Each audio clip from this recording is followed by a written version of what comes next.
प्रवीण भाऊ, खरं तर जी काही फलटणमधली घटना घडली आणि यामध्ये आता माजी खासदार निंबाळकर यांचं देखील नाव आहे ते अंबादास दानवेंनी घेतलेलं आहे, कसं बघताय सगळं? मला वाटतं अशा गंभीर विषयाचं राजकारण करणं हे विकृत मानसिकतेचं लक्षण आहे. स्वतः निंबाळकरांनी या ठिकाणी सांगितलेलं आहे पोलिसांनी तपास करावा आणि सत्य जनतेसमोर आणावं, परंतु राजकारण एवढ्या खालच्या दर्जाला जाईल असं वाटलं नव्हतं. परंतु महाविकास आघाडी अशा विषयावरून थेट राजकारण करते हे दुर्दैवी आहे. त्यांचं असं म्हणणं आहे की निंबाळकरांचे पीए किंवा निंबाळकरांचं एक निकटवर्ती आहे, त्याचं देखील नाव आहे यामध्ये, तो प्रशासन चालवतो, त्याच्या माध्यमातून अधिकाऱ्यांना आदेश दिले जातात आणि या प्रकरणामध्ये सुद्धा महाडिक नावाचा एक पोलीस अधिकारी आहे, त्याला सुद्धा निंबाळकरांकडूनच या प्रकारच्या सूचना आणि आदेश देण्यात आले. मला वाटतं दानवे ही काय अथॉरिटी नाही आहे की दानवे बोलले ती पूर्व दिशा. या संदर्भामध्ये पोलीस यंत्रणा करते. माननीय मुख्यमंत्र्यांनी क्लिअर कट कडक आदेश दिलेले आहेत. इतकंच नव्हे तर गृहराज्यमंत्री पंकज भोयर यांना स्वतः त्या घटनास्थळी संबंधितांना भेटायला पाठवलं होतं आणि मला वाटतं सरकार अशा कुठल्याही गोष्टीच्या बाबतीत त्या ठिकाणी डोळेझाक करणार नाही. या राज्याचे मुख्यमंत्री स्वतः गृहमंत्री आहेत आणि त्याच्यामुळं कडक यामध्ये जे जे संबंधित असतील त्यांच्यावर कारवाई होईलच. नव्हे आमची ती भूमिका आहे आणि सत्य जे काय आहे ते राज्याच्या जनतेसमोर निश्चित येईल. मात्र जी महिलांनी आत्महत्या केलेली आहे तिने या सगळ्या संदर्भामध्ये देखील दिलेलं होतं आणि या पत्रामध्ये या सगळ्या संदर्भात देखील लिहिलंय असं देखील दानवेंनी सांगितलेलं आहे. नाही, मला वाटतं तपास यंत्रणांना जे जे आवश्यक पुरावे असतील ते त्या ठिकाणी ते कलेक्ट करतील. त्यांच्या सुसाईड नोटमध्ये काय लिहिलं याचा निश्चितच गांभीर्यानं तपास यंत्रणा त्या ठिकाणी उपयोग करून घेतील. मला वाटतं राजकारणासाठी या विषय वेगळं वळण कोणी लावू नये. आम्ही सगळे विरोधी पक्षांसहित सत्ताधारी पक्ष या गंभीर घटनेच्या संदर्भात त्या ठिकाणी कडक कारवाईच्या भूमिकेचेच आहोत आणि त्याच्यामुळे यातून कोणी सुटणार नाही. माननीय देवाभाई कोणाला सोडणार नाहीत. भाऊ, पुण्यामध्ये मुरलीधर मोहोळ आणि धंगेकर हा वाद जो आहे तो सुरू आहे. एकनाथ शिंदेने आता स्पष्ट म्हटलेलं आहे की त्यांना जी समज धंगेकरांना जो काही निरोप द्यायचा आहे तो दिलेला आहे. माहितीत अशा पद्धतीनं वाद जे आहे किंवा मतभेद जे आहे तो होता कामा नयेत असं शिंदेने आता स्पष्ट म्हटलं नाही. एक घटक पक्षाचे नेते म्हणून माननीय शिंदे साहेबांची भूमिका अत्यंत योग्य आहे, त्याचा आदर मला वाटतं धंगेकरांनी करावा. परंतु पक्षापेक्षा नेत्यांपेक्षा आचारविचारांपेक्षा मी कोणतरी वेगळा आहे, मी काहीतरी पुणेकरांसाठी वेगळं करतोय हे दाखवून स्वतःची स्पेस निर्माण करण्याचा केविलवाना दुर्दैवी प्रयत्न धंगेकरांचा आहे. त्याने आत्ता आपल्याला कळेल ते शिंदेसाहेबांचा आदेश मानतात की मानत नाहीत. यावरून ते पक्षाला नेत्याला त्या ठिकाणी मानतात, आदर करतात की त्यापेक्षा स्वतःचं मोठेपण आणि स्वतःला प्रसिद्धीचं वलय मिळवण्यासाठी कुणालाच मोजत नाहीत हे स्पष्ट होईल. धंगेकरांनी असंही म्हटलंय की बिल्डरांच्या हस्तक जे आहे ते मुरलीधर मोहोळ आहेत, मुख्यमंत्री त्यावरती अंकुश ठेवतील. आता धंगेकर कोणाकोणाचे हस्तक आहेत हे यथावकाश पुढे येईल. पुण्यामध्ये अनेक गोष्टी अशा आहेत ज्यांच्याशी धंगेकरांचा संबंध आहे. त्या गोष्टीसुद्धा या ठिकाणी मुरलीधर मोहोळ यांच्याकडे आलेल्या आहेत, पुण्यातील संबंधित लोकांनी दिलेल्या आहेत आणि त्याच्यामुळे दुसऱ्याकडे एक बोट दाखवत असताना 4 बोटं धंगेकरांकडे आहेत हे यथावकाश तुमच्या समोर येईल. भाऊ, नाना पटोलेंचं एक विधान समोर आलंय. त्यांनी आपल्याच पक्षाच्या कार्यकर्त्यांना जर पक्षाशी बेईमानी केली तर घरात घुसून मारू अशा प्रकारची एक धमकी दिली. भंडाऱ्यातलं त्यांचं हे विधान चर्चेत आलं. नाही, मला वाटतं काँग्रेसचं अस्तित्वच आता संपुष्टात आलं आहे आणि उरले सुरले बिचारे निष्ठावंत प्रामाणिक कार्यकर्ते असतील त्यांनाही अशा प्रकारे धमकावणार असतील तर मला वाटतं नाना पटोलेने अध्यक्ष असताना बराचसा पक्ष संपवला, त्यांचं समाधान झालं नसेल.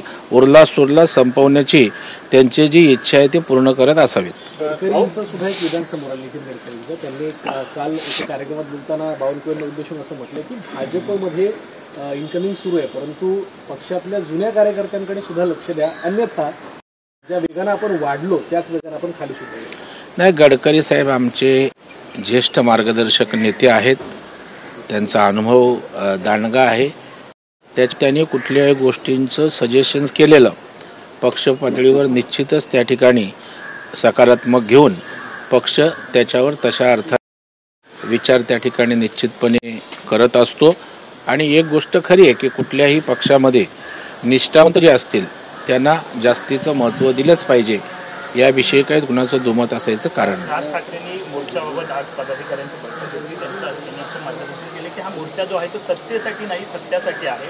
खोट्या मतदारांसाठी नाही तर खऱ्या मतदारांसाठी आपण काढतोय. त्यामुळे सगळ्यांनी सामील मोठ्या संख्येने व्हा असं आव्हान केलं. सत्याची पाठराखण कोणी कशी केली आहे महाराष्ट्रानं पाहिलेलं आहे. आणि मला वाटतं खरे मतदार खोटे मतदार त्या विधानसभेला ज्या मतदारांनी मतदान केलं ते खरेच मतदार होते. आता वैफल्य विरोधी पक्षाला आलेलं आहे. विकास गतीनं होतोय. देवेंद्रजींची प्रतिमा मुख्यमंत्री म्हणून सरकार म्हणून त्या ठिकाणी महाराष्ट्रामध्ये चांगली होते.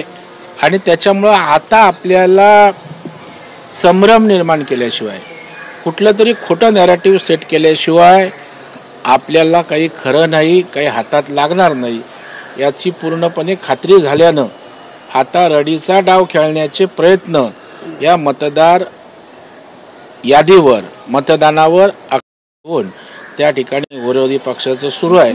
त्याचाच एक भाग राज ठाकरे साहेब बोलताना करताना दिसत आहे. संजय राऊत आता राज ठाकरेंच्या भेटीसाठी गेलेले आहेत. गेल्या काही दिवसांपासून ठाकरे गटाची कुठेतरी भेटीगाठी वाढल्यात आणि एकत्र लढत असं वाटतं.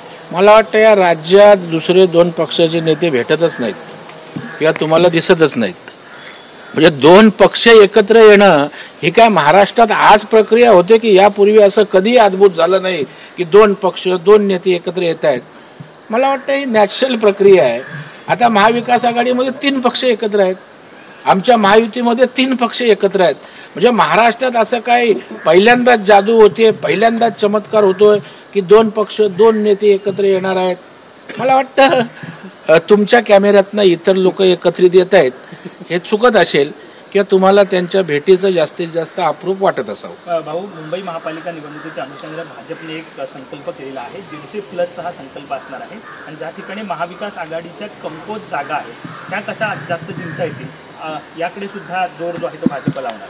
भारतीय जनता पार्टीनं जास्तीच्या जागा लढाव्यात हा पक्षाच्या कार्यकर्त्यांचा आग्रह आहे. आमच्या कमकुवत जागा निवडून आणण्याचा आमचा प्रयत्न आहे. परंतु हा 150चा आकडा तुम्हाला कोणी दिला मला कल्पना नाही. अशा प्रकारचं कुठल्याही आकड्यावर निश्चिती झाल्याचं मला तरी माहीत नाही. जे होईल ते एकनाथ शिंदेसाहेब, अजितदादा आणि देवेंद्रजींनी आमचा पक्ष प्रदेशाध्यक्ष यांच्यामध्येच त्या ठिकाणी जो आकडा फायनल होईल तो खरा महायुतीचा आकडा असेल असं माझं मत आहे. एकनाथ शिंदे जे आहे ते दिल्ली दौऱ्यावरती गेलेले आहेत आणि पुन्हा राजकीय चर्चा सुरू झालेल्या आहेत की ज्या पद्धतीनं महायुतीतले नाराजी नाट्य दिवे दावे जे आहे समोर येत आहेत त्या सगळ्यांवरती तोडगा काढण्यासाठी ते दिल्लीला गेलेत अशी माहिती समोर आहे. दुसऱ्या बाजूला अशी देखील चर्चा आहे की कुठेतरी त्यांच्या पक्षाच्या संदर्भातला जो वाद आहे तो आता न्यायालयात अंतिम टप्प्यात आहे आणि कायदेशीर तज्ञांचं जे म्हणणं आहे त्यानुसार तो सिंबलचा वाद आता निकाली निघू शकतो. याची सुद्धा पार्श्वभूमी आता ह्या जास्तीच्या माहिती तुमच्याकडे आहेत. मी काय दिल्लीला नव्हतो, शिंदे साहेबांशी बोललो नाही किंवा मोदी साहेबांच्या भेटीत काय झालं याचं मला माहीत नाही. आता चर्चा राजकीय ह्या तुम्हीच सांगणार. वादविवाद सोडवण्यासाठी गेलेत हे तुमचं इंटेलिजन्स एकदम जोरामध्ये त्या ठिकाणी आहे. तुम्हाला आता असंही वाटतं की त्या ठिकाणी कोर्टाचं मॅटर आहे. मला वाटतं तुम्ही तुमच्या परीनं चर्चा अंदाज वर्तवित असतात. परंतु अशा प्रकारच्या कुठल्याही चर्चा अंदाज मी वर्तवित नाही. शिंदे साहेब जे थेट मीडियाला बोलले ते खरं मानायचं की चर्चा खऱ्या मानायच्या. शिंदे साहेबांनी क्लिअर कट सांगितलं दिवाळीला मी शुभेच्छा देण्यासाठी मोदी साहेबांना गेलो होतो आणि ते जात असताना महाराष्ट्राच्या विकासासंदर्भात मी दिल्लीला जातो आणि या उपर 3 पक्षाचं सरकार आहे. निश्चित काही राजकीय चर्चासुद्धा महायुतीच्या भक्कमतेसाठी होऊ शकतात. ओबीसी संदर्भात पुन्हा एकदा एक बैठक झालेली आहे आणि ओबीसी बोगस पद्धतीने घुसू नये या सगळ्या संदर्भात देखील या बैठकीमध्ये चर्चा झालेली. कसं मला वाटतं या संदर्भात राज्याचे प्रमुख म्हणून माननीय देवाभाऊंनी अत्यंत स्पष्ट आणि स्पष्ट भूमिका केलेली आहे की मराठा समाजाचं हित जपत असताना ओबीसीला कुठेही धक्का लागत नाही, हे स्वयंस्पष्ट आहे. ही काळ्या दगडावरची पांढरी रेघ आहे. त्याच्यामुळे जो तो नेता, जो ते सामाजिक नेते आपापल्या परीनं आपलं नेतृत्व प्रस्थापित करणं म्हणा, समाजामध्ये निर्माण झालेला संभ्रम म्हणा दूर करण्यासाठी प्रामाणिक प्रयत्न करत असतात. परंतु या बाबतीत मराठा समाजाचा हैदराबाद गॅझेट ही कोर्टानं फेटाळलेलं नाही. त्याचबरोबर ओबीसीच्या कुठल्याही आरक्षणाला धक्का लागलेला नाही. आणि याबाबत जे अथॉरिटी म्हणून ज्यांच्याकडे पाहता येईल ते बबन तायडे साहेब यांनी सुद्धा सांगितले की ओबीसीच्या कुठल्याही आरक्षणाला यामुळे काडीचा धक्का लागत नाही. भाऊ, शालेय शिक्षणाच्या संदर्भातला एक प्रश्न आहे. बालभारतीची जी पुस्तकं लहान मुलांना शाळेमध्ये अभ्यासासाठी दिली जातात त्याचा कुठेतरी त्याच्या कागदाचा जो दर्जा आहे तो आता कमी केला जातो. ज्या पद्धतीची निविदा काढण्यात आली त्यातून हे स्पष्ट झालंय.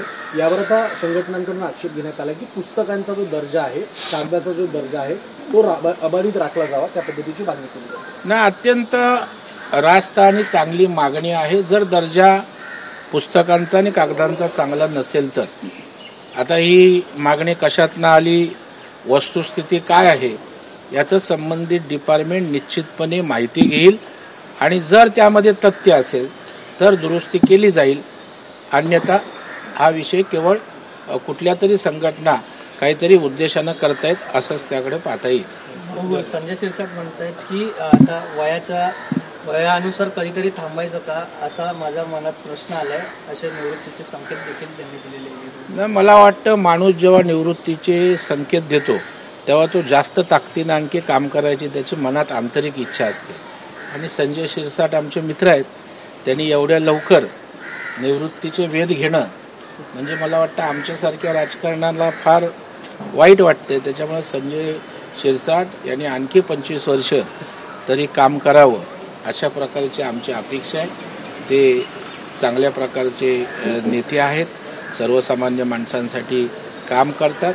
राजकारणामध्ये कधी कधी कोणाला असं वाटतं की आता बस झालं, त्यातनं आलेली भूमिका असेल. मला अजिबात वाटत नाही की संजय शिरसाट निवृत्ती घेतील.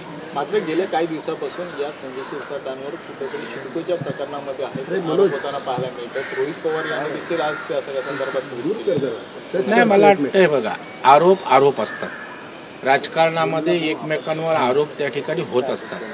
आरोप ज्या वेळेला पुराव्यासहित आपण सिद्ध करतो त्यावेळेला त्या आरोपांना त्या ठिकाणी किंमत आहे. मला वाटतं या आरोपांचा आणि त्यांच्या निवृत्तीच्या संकेताचा काडी मात्र संबंध नाही.